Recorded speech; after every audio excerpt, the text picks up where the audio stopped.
कल्याणच्या योगीधाम परिसरातील एका सोसायटीमध्ये मराठी माणसाला अखिलेश शुक्ला नावाच्या एका व्यक्तीनं जबर मारहाण केल्याचा प्रकार समोर आलाय। या मारहाणीत अभिजित देशमुख गंभीर जखमी झाले, त्यांना 10 ते 12 टाके पडल्याचं सांगितलं जातंय। हे संपूर्ण प्रकरण चांगलंच तापलं असून अखिलेश शुक्ला यांच्यावर शेकत आहे। या घटनेमुळे मराठी विरुद्ध अमराठी असा वाद सुरू झाल्याचं चित्र आहे। अशातच या संपूर्ण घडामोडीवर अखिलेश शुक्ला यांनी आपली कैफियत मांडली। काय म्हणाले ते ऐका। एक वर्षच्या अगोदर मी माझ्या घरचा इंटिरियर केला आणि इंटिरियरमध्ये माझा शू रॅक डाव्या बाजूनी उजव्या बाजूला केला। त्याच्यानंतर हे देशमुख फॅमिली ज्यांचा फ्लॅट नंबर 404 आहेत आणि कलवीकट्टे फॅमिली ज्यांच्या फ्लॅट 403 आहेत, ह्या दोघांनी खूप त्याच्यामध्ये वादविवाद करून ऑब्जेक्शन घेतला आणि आम्हाला 1 वर्षापासून त्रास देत होतो की हा तुम्ही शू रॅक इथे का केला आहे, तुम्ही तिथेच करा किंवा तोडून आम्ही ह्याला तोडून फेकून देणार आहे। त्याच्यानंतर हे लोक माझ्या बायकोला खूप 1 वर्षापासून खूप त्रास देत होते आणि दररोज शिवीगाळ वगैरे करणे, तिला उलटसुलट सांगितलं, हे म्हणजे हे तेच 1 वर्षापासून त्यांच्या चालू होता।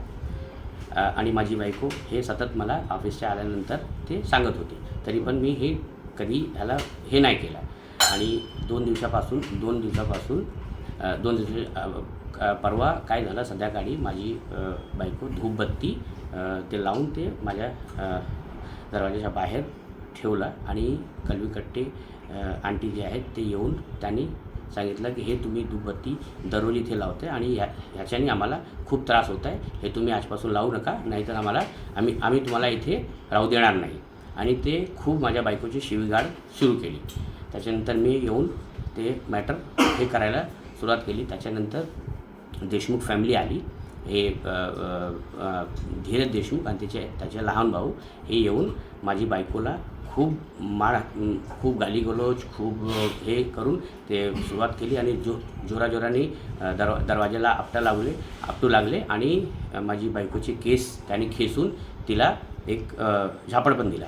आणि त्याच्यानंतर मी हे सोडायला प्रयत्न केला आणि त्यांनी मला पण खूप शिवीगाळ केली। आणि त्याच्यानंतर हे लोक असा हे विषय जे आहेत हे दुसऱ्या बाजूनी करून हे व्हिडिओ व्हायरल करत आहेत। याच्या मागे जी व्हिडिओ व्हायरल होत आहेत त्याच्यामध्ये नुसतं झगडा जे चालू आहे तेच दिसतं आहे, त्याच्या मागे नेमकं काय आहेत ते कोणाला माहिती नाही। हे सांगतो की आज 100 वर्ष झाले आम्हाला इथे राहायला।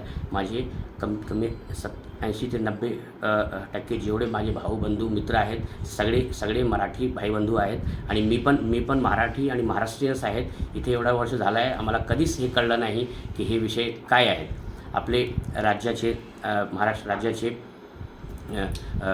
हे आराध्य देव श्री छत्रपती शिवाजी महाराज साहेब आणि सन्माननीय बाळासाहेब ह्यांनी आपल्या सर्वांना हेच मेसेज दिला आहेत की आपल्या राज्यामध्ये कोणीही स्त्री वुमेन ते खूप सेफ आहेत, त्यांना कधीही कोणी काही करू शकत नाही। आणि आपल्या राज्यामध्ये हे उलट झालेलं आहे की ह्या देशमुख फॅमिलीने माझी बायकोला मारला, माझी बायकोला खूप शिवीगाळ करून आणि हे केलं आणि ह्या बचावासाठी आम्ही जे केलं हे माझे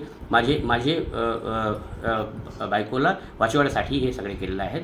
आणि त्याच्यानंतर ह्या लोकांनी हे परप्रांती विषय हे करून ज्याच्यामध्ये काही तथ्य नाही आणि हे विषय करून ते लोक विषय जे आहे ते डावलून कुठून करत आहेत। आणि म्हणून मी ह्या व्हिडिओमधून आपल्या सगळ्यांना विनंती करतो की ह्याची जे सच्चाई आहेत हे आपण आपल्याने बघावं आणि सर्व माझे मराठी भाई बंधूंनी मी पण महाराष्ट्रीयन आहे, आम्हाला सहकार्य करावे।